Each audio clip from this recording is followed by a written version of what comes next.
വിജയരാഘവൻ, കലാഭവൻ ഷാജോൺ, ദിലീഷ് പോത്തൻ എന്നിവരെ കേന്ദ്ര കഥാപാത്രങ്ങളാക്കി നവാഗതനായ ശരത്ചന്ദ്രൻ സംവിധാനം ചെയ്ത് ഇന്ന് തിയേറ്ററുകളിൽ റിലീസായ സിനിമയാണ് ഔസേപ്പിന്റെ ഉസിത്ത്.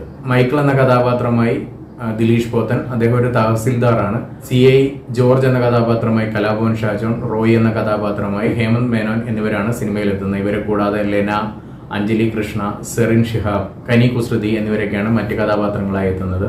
ഇവരുടെ ലൈഫിലേക്ക് അപ്രതീക്ഷിതമായിട്ടൊരു സംഭവം നടക്കുകയും അതിനുശേഷം സംഭവിക്കുന്ന കാര്യങ്ങളുമാണ് ഔസേപ്പിന്റെ ഉസിത്ത് എന്ന് പറയുന്ന സിനിമ സംസാരിക്കുന്നത്. ഈ സിനിമ ഒരു ഫാമിലി ഡ്രാമയാണ്, പക്ഷേ ഇതൊരു ത്രില്ലർ മൂഡിൽ പോകുന്ന ഒരു സിനിമയാണ്. അതുകൊണ്ട് തന്നെ സിനിമയുടെ മറ്റ് കാര്യങ്ങളെ പറ്റി സംസാരിച്ചാൽ സിനിമയുടെ ആസ്വാദനത്തെ ബാധിക്കുമെന്നതിനാൽ യാതൊന്നും തന്നെ സംസാരിക്കുന്നില്ല. സിനിമയിൽ എനിക്ക് ഏറ്റവും പോസിറ്റീവായിട്ട് തോന്നിയത് സ്ക്രീൻ പ്ലേയും അതുപോലെ തന്നെ സിനിമയിലെ പെർഫോമൻസുമാണ്.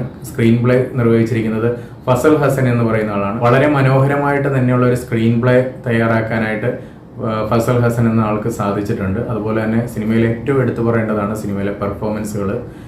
വിജയരാഘവൻ, കലാഭവൻ ഷാജോൺ, ദിലീഷ് പോത്തൻ 3 പേരും ഒന്നിനൊന്നിന് മത്സരിച്ചാണ് അഭിനയിച്ചേക്കുന്നത്. മറ്റുള്ളവരും നന്നായിട്ട് തന്നെ ചെയ്തിട്ടുണ്ട്, പക്ഷേ പെർഫോം ചെയ്യാനായിട്ട് ഈ 3 പേർക്കാണ് ഏറ്റവും കൂടുതലുള്ളത്. അതുകൊണ്ട് തന്നെ പെർഫോമൻസുകളും ഇവരുടെ വളരെ മികച്ചു നിൽക്കുന്നതായിട്ട് തന്നെയാണ് എനിക്ക് തോന്നിയത്. വിജയരാഘവന്റെ മേക്കപ്പ് ഒക്കെ വളരെ അടിപൊളിയായിരുന്നു. പിന്നെ അത്രയും പ്രായമുള്ള ഒരു കഥാപാത്രമായി അദ്ദേഹം എത്തുമ്പോൾ ആ ഒരു പ്രായമുള്ള ഒരാളുടെ മാനറിസംസ്, പുള്ളിയുടെ നടത്തം, ആ ഒരു സ്റ്റൈലൊക്കെ കറക്റ്റായിട്ട് കൊണ്ടുവരാനായിട്ട് പുള്ളിക്കാരന് സാധിച്ചിട്ടുണ്ട്.